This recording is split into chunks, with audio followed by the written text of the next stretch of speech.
നവരാത്രി ആഘോഷങ്ങളുടെ ഭാഗമായുള്ള ഘോഷയാത്രകൾക്ക് തുടക്കമാകുകയാണ്. നവരാത്രി ആഘോഷങ്ങളുടെ ഭാഗമായുള്ള വിഗ്രഹങ്ങളോടെയാണ് ഘോഷയാത്രയ്ക്ക് തുടക്കം കുറിക്കുന്നത്. നിരവധി ഭക്തജനങ്ങൾ ഇന്നേ ദിവസം ഇവിടെ ഈ ഒരു ഘോഷയാത്ര കാണാൻ വേണ്ടി ഇവിടെ എത്തിച്ചേർന്നിട്ടുണ്ട്. അതിൻ്റെ ദൃശ്യങ്ങളാണ് നമ്മളിപ്പോൾ കാണുന്നത്.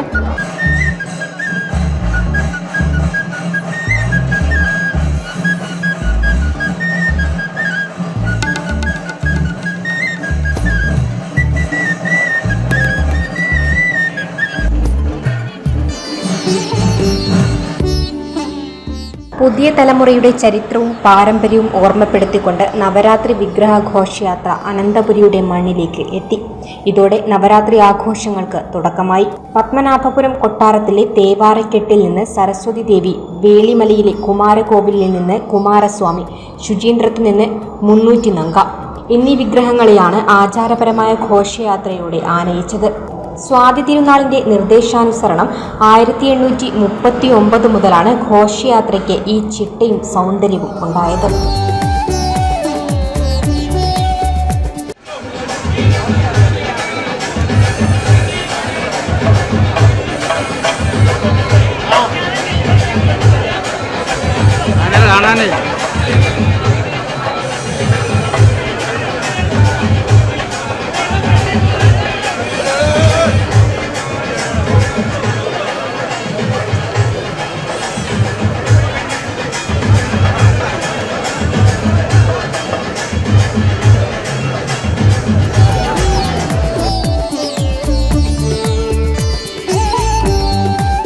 വിദ്യയുടെയും സുകുമാര കലകളുടെയും പൂജയ്ക്ക് സരസ്വതി ദേവി, ആയുധപൂജയ്ക്ക് ദേവസേനാധിപനായ മുരുകൻ, ശക്തിപൂജയ്ക്ക് 300 നങ്ക. ഇതായിരുന്നു നവരാത്രി പൂജയുടെ ദേവസങ്കല്പം. നവരാത്രി സംഗീതോത്സവത്തിന് തുടക്കം കുറിച്ചതും സ്വാതി തിരുനാളാണ്. 12ാം നൂറ്റാണ്ടിൽ വള്ളിയൂർ രാജാവിൻ്റെ സദസ്യനായിരുന്ന മഹാകവി കമ്പർ പൂജിച്ചിരുന്ന സരസ്വതി വിഗ്രഹമാണ് നവരാത്രി മണ്ഡപത്തിൽ എത്തിക്കുന്നത്. തൻ്റെ ജീവിതത്തിൻ്റെ അവസാന നാളുകളിൽ വേണാട്ടിലെ കുലശേഖര പെരുമാളിന് വിഗ്രഹം കൈമാറി. കുലശേഖര പെരുമാൾ ഈ വിഗ്രഹം വലിയ കോയിക്കൽ കൊട്ടാരത്തിൽ സൂക്ഷിച്ചു.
അന്യം തിരുനാൾ മാർത്താണ്ഡവർമ്മയാണ് കോയിക്കൽ കൊട്ടാരത്തെ ഇന്നു കാണുന്ന പത്മനാഭപുരം കൊട്ടാരമായി പുതുക്കി പണിതത്. വേലുത്തമ്പി ദളവയുടെ അമ്മ കാണിക്ക വച്ചതാണ് കുമാരസ്വാമിയെ എഴുന്നള്ളിക്കുന്ന വെള്ളിക്കുതിര. വിഗ്രഹഘോഷയാത്ര പുറപ്പെടും മുൻപ് വെള്ളിക്കുതിരയെ ചുവന്ന പട്ടിൽ പൊതിഞ്ഞ് ആചാരപരമായി കൊണ്ടുവരും. കരമന ആവടിയമ്മൻ ശിവക്ഷേത്രത്തിൽ എത്തുമ്പോൾ പട്ടുതുണി മാറ്റി അലങ്കരിക്കും. വിജയദശമി ദിനത്തിൽ പൂജ കഴിഞ്ഞാൽ ആര്യശാലയിൽ നിന്ന് കുമാരസ്വാമിയുടെ വിഗ്രഹം വെള്ളിക്കുതിരപ്പുറത്ത് പൂജപ്പുര മണ്ഡപത്തിലേക്ക് എഴുന്നള്ളിക്കും.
മറിച്ച ഒരു ഘോഷയാത്ര തന്നെയായിരുന്നു ഇത്.